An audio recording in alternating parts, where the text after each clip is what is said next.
Assalamualaikum warahmatullahi wabarakatuh. Halo, perkenalkan, nama saya Melinda Dia Kusumawardani, mahasiswi semester 4, Program Studi Pendidikan Guru Sekolah Dasar, Fakultas Keguruan dan Ilmu Pendidikan, Universitas Muhammadiyah, Profesor Dr. Hamka. Dalam kesempatan video saya kali ini, yaitu berisi tentang hasil wawancara saya bersama kepala sekolah untuk memenuhi tugas pengenalan lingkungan persekolahan atau PLP1 dengan narasumber Pak Umar Dhani selaku Kepala Sekolah SDN Rangkapanjaya. Simak video berikut. Assalamualaikum warahmatullahi wabarakatuh. Assalamualaikum warahmatullahi wabarakatuh. Perkenalkan Pak, sebelumnya nama saya Melinda Dia Kusumawardani, mahasiswa dari semester 4, Program Studi Pendidikan Guru Sekolah Dasar, Fakultas Keguruan dan Ilmu Pendidikan, Universitas Muhammadiyah, Profesor Dr. Hamka. Izin mewawancarai Bapak sedikit tentang sekolah ini. Sebelumnya di sini dalam rangka pengenalan lingkungan persekolahan atau PLP1. Jadi di sini isinya adalah mewawancarai Bapak selaku kepala sekolah dari SDN Rangkapanjaya. Yang pertama itu kultur sekolahnya di sini. Mungkin ada pembeda dari sekolah-sekolah lain, budaya-budaya lain yang diterapkan di sekolah ini yang menjadi landasan sebagai tujuan atau indikator dari sekolah ini untuk mencapai sekolah yang berkualitas bagi anak-anaknya. Ya, kebiasaan-kebiasaan yang dilakukan di sekolah ini banyak sekali yang sifatnya mendidik untuk anak-anak kita, yang tujuannya adalah agar anak-anak kita ini kesananya lebih baik dalam bidang pendidikan maupun bidang moral. Terutama kami di sekolah ini membiasakan menyambut anak di pagi hari, baik guru-guru dan kepala sekolah, sehingga anak-anak sudah terbiasa menerapkan kebiasaan yang ada di sekolah dan menerapkannya nanti di lingkungan keluarga. Itu agar anak bisa menjadi anak-anak yang berakhlak mulia. Baik Pak, langsung ke pertanyaan selanjutnya, yaitu dari organisasi dan tata kerja di sekolah ini. Mungkin urutannya hampir sama dengan sekolah lain, mulai dari kepala sekolah sampai ke bagian bawahnya. Terus lalu bagaimana sih untuk mengkinerjakan secara teratur dan tersistem dari tata organisasinya itu sendiri? Ya.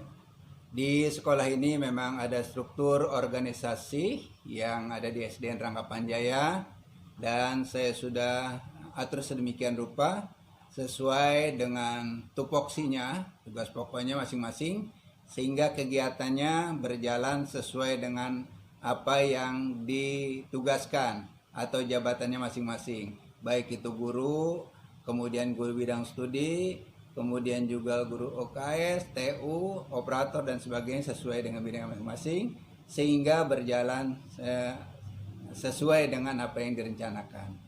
Lalu bagaimana Pak jika misalkan ada salah satu yang kosong dari struktur organisasinya itu sendiri, misalkan guru kelas 4A atau 4C sampai 4C itu kosong itu bagaimana mengkoordinasikannya? Ya, apabila ada guru yang sakit umpamanya, kelas itu kosong, maka kepala sekolah juga ikut andil. Terutama kepala sekolah itu kan jarang masuk ke kelas. Artinya kalau ada guru yang tidak hadir, itu kesempatan buat kepala sekolah mengenal anak lebih dekat lagi. Anak-anak pun terasa senang karena kepala sekolah itu jarang masuk ke kelasnya. Dengan adanya seperti itu, maka hubungan anak dengan kepala sekolah pun semakin dekat. Seperti budaya yang beda dari sekolah lain mungkin ya, jadi lebih dekat dengan anak-anak, walaupun sebagai kepala sekolah jadi diterapkan sosialisasinya kepada anak-anak seperti itu ya Pak? Iya, memang sudah terapkan itu, baik dari guru-guru sendiri, hubungan antara guru dengan kepala sekolah, dengan rekan-rekan kerja yang lainnya, seluruh personil juga dengan anak-anak. Ini adalah kekeluargaannya yang saya tanamkan agar lebih dekat. Ya, terima kasih Pak. Langsung selanjutnya dari implementasi peraturan dan tata tertib sekolahnya itu sendiri. Ada tambah-tambahan dari sekolah ini seperti peraturan baru yang diterapkan oleh sekolah ini, dan juga ada peraturan yang memang sudah ada dari kurikulumnya. Mungkin Bapak bisa paparkan kembali. Iya. Kalau aturan-aturan yang sudah ditetapkan di kurikulum itu barangkali memang sudah wajib diikuti, dan juga sekolah punya aturan-aturan tersendiri. Artinya selain peraturan yang sudah ditetapkan dari kurikulum, kita juga mematuhi aturan yang ada di sekolah. Sekolah itu mempunyai peraturan tersendiri bagaimana sekolah itu mengkondisikan agar sekolahnya lebih maju.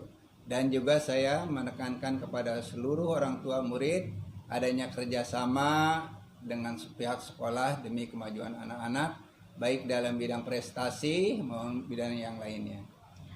Bisa Bapak sebutkan semisalkan peraturan yang diterapkan sekolah ini yang memang dibuat oleh sekolah ini beda dengan sekolah lain?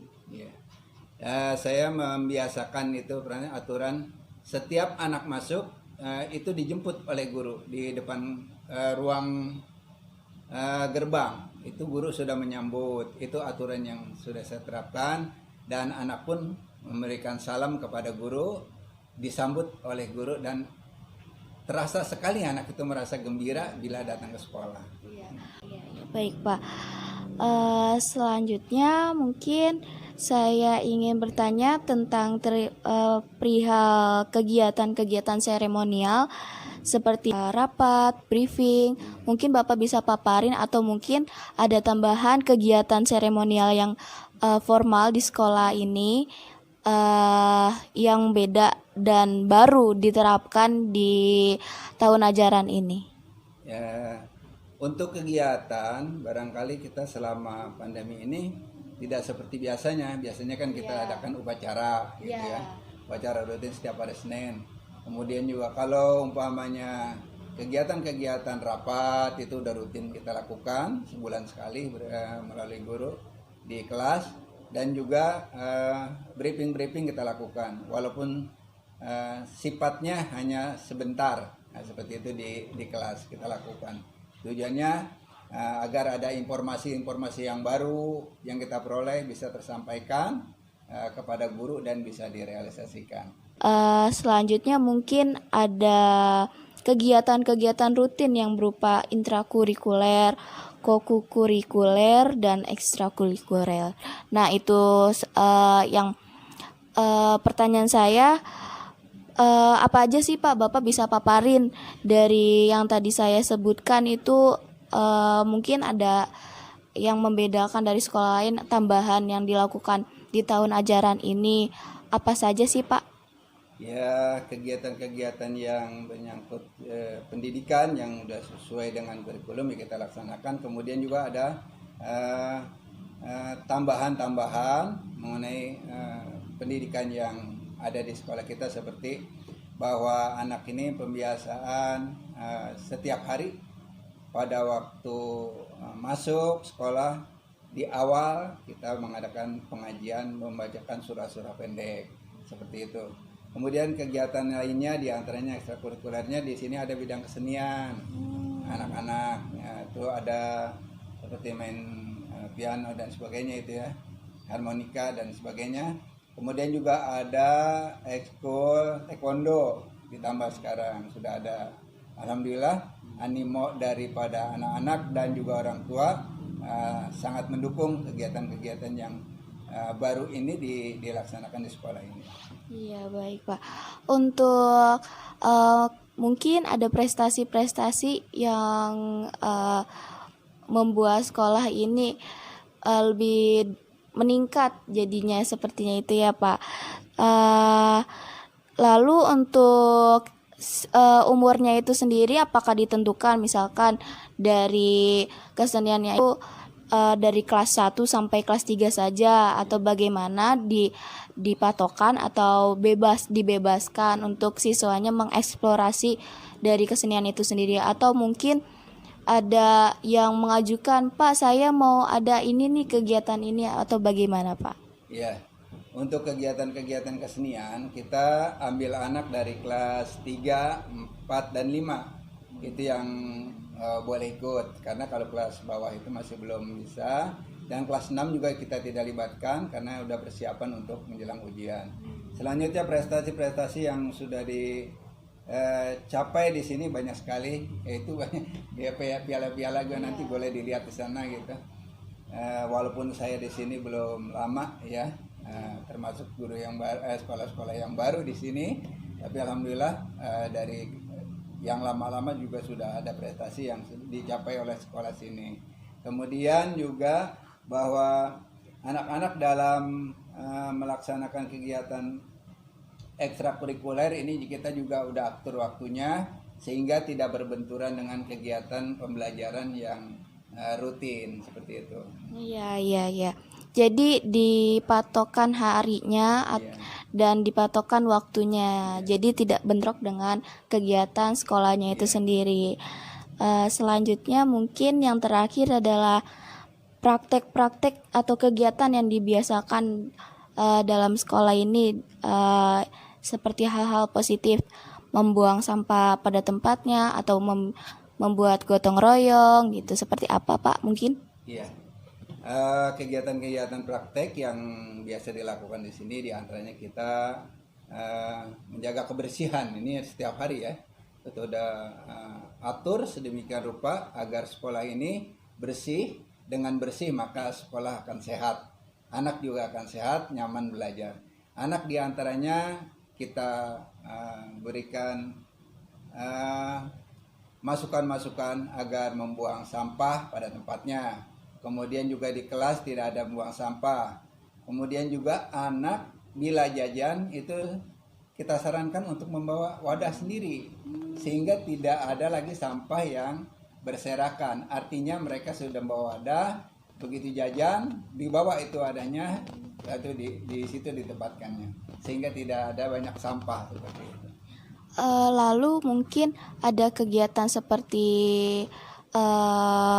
gotong royong atau bersih-bersih bersama dalam satu hari itu bersama anak-anak, atau kegiatan senam bersama sama siswanya itu sendiri, itu ada nggak Pak di sini? Di sini biasanya kita hari Jumat itu ya, sekalian mengadakan senam bersama di halaman. Kemudian setelah itu kita opsi bersama anak-anak dan guru-guru juga semua. Artinya ada pembauran antara anak dengan guru di situ, ada kebersamaan, sehingga anak-anak pun rasanya kalau ada pembauran seperti itu menyatu. Mereka merasa sebagai orang tuanya lah di guru-guru itu di sekolah, sehingga tidak ada lagi pemisahan antara mereka yang satu dengan yang lainnya. Ya, baik Pak. Mungkin cukup sekian Pak untuk wawancara kali ini. Terima kasih untuk waktunya Pak. Itulah hasil wawancara saya bersama Pak Umar Dhani selaku Kepala Sekolah dari STN Rangkapan Jaya Depok. Saya ucapkan terima kasih untuk teman-teman yang sudah menonton video sampai akhir dan sudah like ataupun mengkomen hasil video saya kali ini. Kurang lebihnya mohon maaf. Akhir kata saya ucapkan billahi fisabilil haq fastabiqul khairats. Wassalamualaikum warahmatullahi wabarakatuh.